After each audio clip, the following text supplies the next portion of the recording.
అందరికీ నమస్కారం. Welcome to our channel Telugu devotional page. Ashadh మాసం విశిష్టతలు, ఆచారాలు, నిషేధాలు. హిందూ సాంప్రదాయంలో ప్రతి మాసం తనదైన విశిష్టతను కలిగి ఉంటుంది. వాటిలో ఆషాఢ్ మాసం ప్రత్యేకమైనది. ఈ మాసానికి సంబంధించిన ఆధ్యాత్మిక ప్రాముఖ్యత, ఆచారాలు, చేయవలసిన పనులు, చేయకూడని విషయాలు, ముఖ్యమైన పండుగలు మొదలైన వాటిని ఈ వీడియోలో తెలుసుకుందాం. ఆషాఢ్ మాసం అంటే ఏమిటి? ఆషాఢ్ మాసం అనేది హిందూ చంద్రమాన పంచాంగంలో 4వ మాసం. ఇది సాధారణంగా జూన్ చివరి వారంలో ప్రారంభమై జూలై చివరి వారంలో ముగుస్తుంది. ఈ కాలం వర్షాకాలానికి ఆరంభం అవుతుంది. ప్రకృతిపరంగా ఇది భూమికి జీవం ప్రసాదించే సమయం కాగా, ఆధ్యాత్మికంగా ఇది నియమాలు పాటించే పవిత్రమైన మాసంగా భావించబడుతుంది. 2025లో ఆషాఢ్ మాసం తేదీలు. ఆషాఢ్ మాసం ప్రారంభం జూన్ 26, 2025 గురువారం. ఆషాఢ్ మాసం ముగింపు జూలై 24, 2025 గురువారం. మొత్తం 30 రోజుల పాటు కొనసాగుతుంది. పురాణాల ప్రకారం ప్రాముఖ్యత. పురాణాల ప్రకారం ఈ మాసంలో విష్ణుమూర్తి యోగనిద్రలోకి వెళతారు. ఇది దేవతల విశ్రాంతి కాలంగా భావిస్తారు. అందుకే ఈ మాసంలో శుభకార్యాలు చేయడం శాస్త్రవిరుద్ధంగా పరిగణించబడుతుంది. అయితే ఈ మాసాన్ని భక్తితో, నియమపాలనతో గడిపితే ఎంతో పుణ్యం లభిస్తుంది. ఆషాఢ్ మాసంలో చేయవలసిన కార్యాలు. ప్రతిరోజూ ఉదయం మరియు సాయంత్రం దివ్యనామస్మరణ, విష్ణు సహస్రనామ పారాయణ, శివ పంచాక్షరి మంత్ర జపం చేయాలి. చతుర్మాస వ్రతం ఆషాఢ్ మాసం నుంచే ప్రారంభమవుతుంది. ఇది 4 నెలల పాటు నియమాలతో, సాధనతో గడిపే సమయం. తులసి పూజ, గోమాత పూజ చేయడం పుణ్యప్రదమైన కార్యంగా భావించబడుతుంది.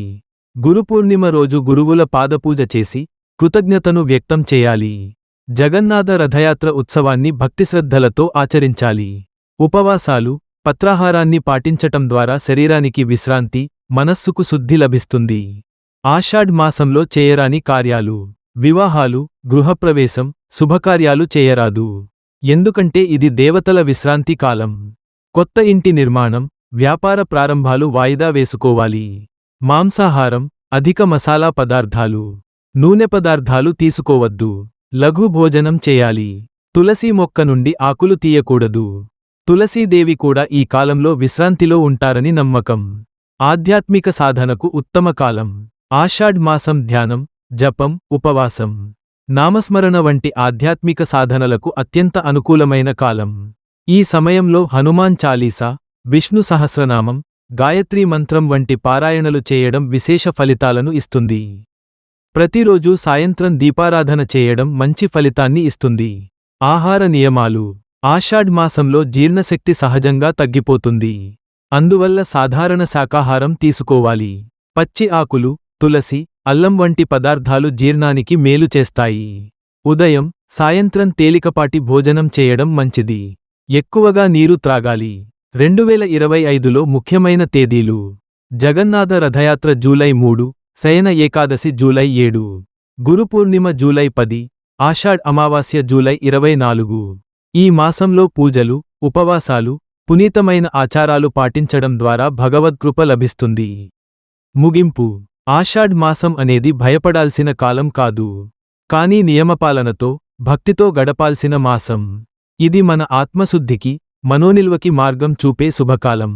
ఈ మాసంలో ఆధ్యాత్మికంగా ఎదగడమే మన లక్ష్యం కావాలి. ఆషాఢ్ మాసం సమర్పణతో మన జీవితంలో భక్తి, శాంతి, సంతోషం ప్రబలాలని మనస్ఫూర్తిగా కోరుకుందాం. ధన్యవాదాలు.